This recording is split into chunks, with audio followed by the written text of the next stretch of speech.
Bom, gente, hoje eu vou tentar explicar um pouco do mundo de Una. Esse vai ser um vídeo um pouco diferente. Não vou abordar sobre aspectos específicos nem nada do tipo. Dessa vez vai ser um videozinho um pouco mais simples. Eu não vou até não colocar tanta imagem. Vai ser só gameplay de fundo, tá? Bom, hoje eu vou explicar pra vocês por que Una é Una. O que faz Una ser diferente dos outros cenários? O que faz ela ser algo próprio, algo único, algo tão diferente quanto D&D, quanto Tormenta, quanto esses outros universos que ainda existem no cenário para você dar. Primeiro ponto, toma aqui. Aqui são as 50 raças jogáveis de Una. Que sim, Una vai se tornar depois um sistema, além de ser só um cenário. E por que eu fiz isso? Una, eu pensei nela como algo único que eu desenvolvi através do livro de Una, o livro de Histórias Gerais do Mundo, que vai ter depois outras variações, mas o livro principal é esse.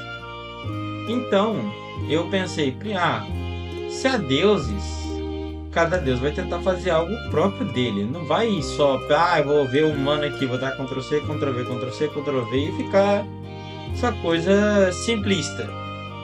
Tem sim no mundo de Una desenvolvimento, evolução de, entre aspas, de raça, e tem outras coisas que também desenvolveram o cenário no meio do tempo. Como não é algo muito comum, às vezes você tem que explicar sobre esses determinados fatores. E uma diferença desse cenário para os outros é que Una não tem o fator raça-cultura. A cultura de um povo não significa que ela vai ser igual à raça. O que acontece com o caso de elfos, o caso de raças de RPGs clássicos. Por exemplo, muitos aqui associam um orc com um brutamonte vindo de terras das estepes, como se ele fosse inspirado em mongol ou se ele fosse inspirado em outros povos mais bárbaros. E aí vem o elfo como algo sofisticado, como se fosse uma cultura mais avançada, algo mais delicado, um ar mais nobre. Anões como se fossem aqueles parrudinhos toda vez, aquele estilão de bebedeira, estilão de fartura, de braveza, como se fosse um europeu mais bruto. E humano como humano. Nesse quesito aqui, eu fiz um detalhamento um pouquinho maior para esses seres. Aqui nós temos, além dos clássicos, como anões, elfos, goblins, essas coisas, temos também as culturas desses povos, que os torna únicos, já que um goblin pode ter uma cultura diferente de outro goblin, dependendo da região que ele está. Porque existem orcs, goblins civilizados, existem goblins ferais, existem goblins de civilizações militarizadas e existem goblins de civilizações um pouco mais organizados, mais entre aspas democráticos. O mesmo vale para outras criaturas. Em muitos jogos que você vai ver, raramente você vai ver uma abordagem mais centrada em multiculturalismos, multi-ideias, como se toda a raça tivesse um padrão. Todo elfo é arrogante, todo anão é carrancudo, todo humano é humano, todo orc é burro e assim por diante. Aqui a gente tenta abordar de uma forma um pouco diferente. Tanto que até outras raças aqui são diferentes do normal. Como é o caso dos orcs aqui. Um exemplo que eu tô dando muito aqui no meio do vídeo. Os orcs, eles não são uma raça... Como é que eu devo explicar isso? Eles não são um Turukutu, não é um orc de Warhammer, não é um orc de D&D, não é um orc que nem aqueles que tem microcefalia do Tormenta. Eles são uma raça, entre aspas, nobre. Por que se é nobre? Não pelo fato deles terem altas capacidades, altas qualidades. Pelo contrário, eles têm muita pouca. Eles tiveram um ato de sacrifício, que isso é contado na história. O motivo do orc existir na história é por conta desses atos. Esse ato de sacrifício que ele absorveu uma maldição do deus dos monstros e resultou numa desfiguração, numa mácula que todos os orcs carregam. E os orcs vêm de uma linhagem chamada Entrope, que é a que deu origem à maior parte dos humanoides, com exceção dos humanos. Então, toda cultura que tem vinculação Entrope vê uma nobreza ligada aos orcs.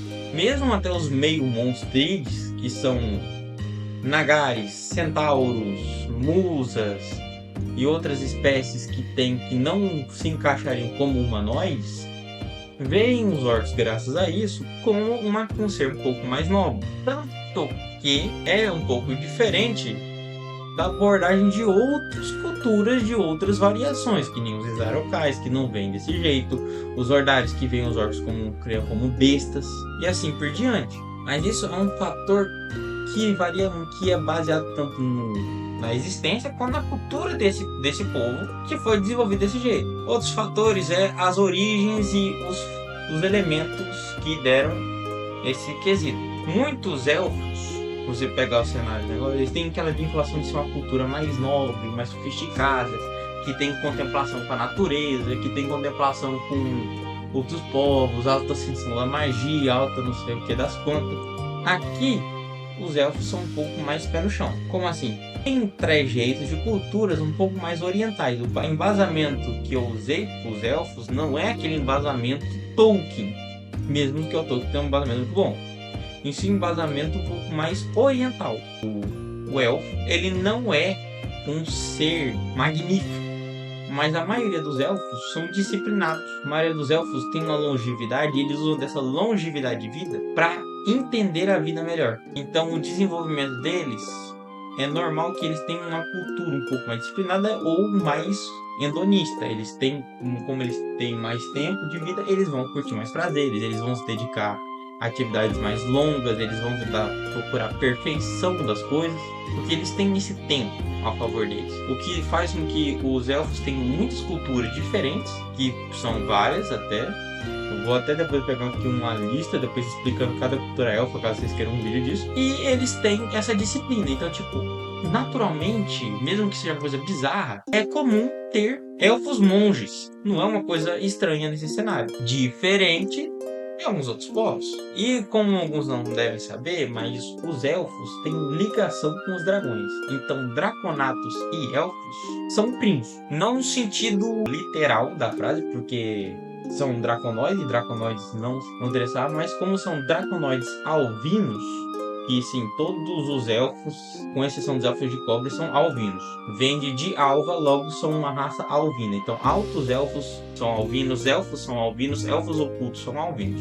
Draconatos são dracones alvinos, então eles têm uma compatibilidade. Tanto que se um draconato tiver relação com uma elfa ou vice-versa, um elfo tiver relação com uma draconata, vai nascer ou um elfo ou um draconato. Por conta dessa compatibilidade, isso também é explicado na história de Uno. Então, isso é um fator que vai dando o desenvolvimento para a cena, desenvolvimento para o mundo.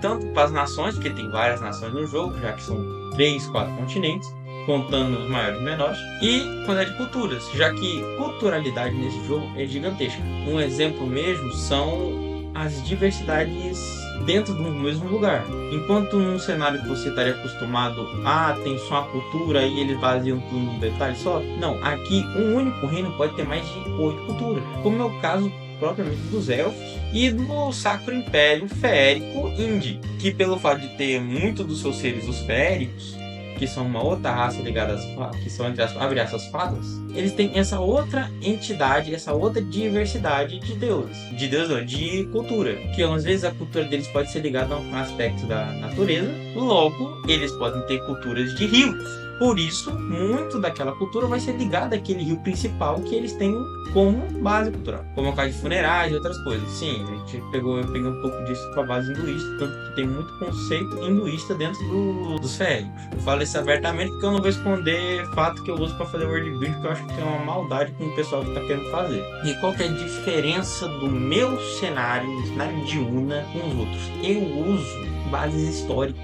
Eu uso fundamentos históricos. Eu não tenho medo de colocar elementos realistas. Tem, sim, partes muito criador de building, tem muita coisa própria de cada raça, e eu tenho que deixar isso claro, que tem que ter. Quando você vai fazer o mundo, você tem que fazer algo próprio, e tem esses aspectos. Então, tipo, quando a pessoa vai ler um livro do cenário, ela não vai estar só lendo um livro do cenário, ele vai estar vendo coisas história do mundo mesmo, do mundo que ele passado dele. Aí você pode ver como, por exemplo, culturas dos elfos de cobre tem muito traço das culturas árabes e turcas.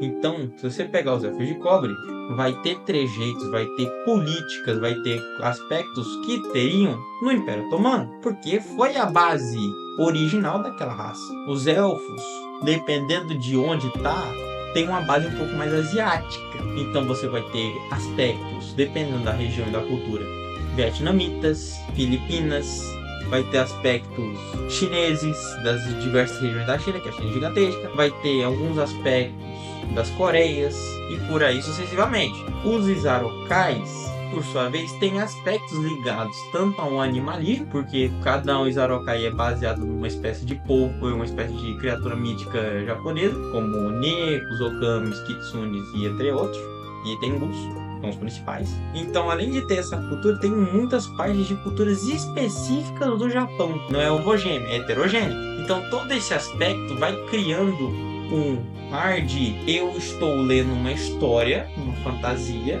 e ao mesmo tempo essa história está me ensinando sobre o mundo. E isso é uma coisa que eu tento passar com o Uno, que é não só ser uma coisa divertida, uma coisa interessante, você ver uma história nova, mas ela te ensinar. Um dos melhores exemplos que eu posso dar é os Contos de Centurion, que é uma das regiões de Una, essa aqui, que tem o foco de ser uma coisa ligada a cotidiano, à história daquela nação, que eu peguei na base de Império Romano e Bizantino. Logo, você vai ter vários aspectos sobre aquelas culturas, incluindo alimentação, como você pode ver no capítulo das minas, como você pode ver na própria mineração, que eu não peguei aquele estilo, não, todo mundo de picareta, todo mundo batendo negócio. Não, ali eu peguei um conceito que existia na Roma Antiga, e na Roma Republicana e Império Romano, de mineração. Então, tudo aquilo ali eu peguei um embasamento histórico de colocar. Outra coisa que também tem dentro do livro, que vocês podem ver, e sim, isso está gratuito, então todo mundo consegue ver isso aqui. É os quesitos de desenvolvimento. Como assim? No caso do capítulo do Templo de Aramã. O que tem o Templo de Aramã? Eu usei de base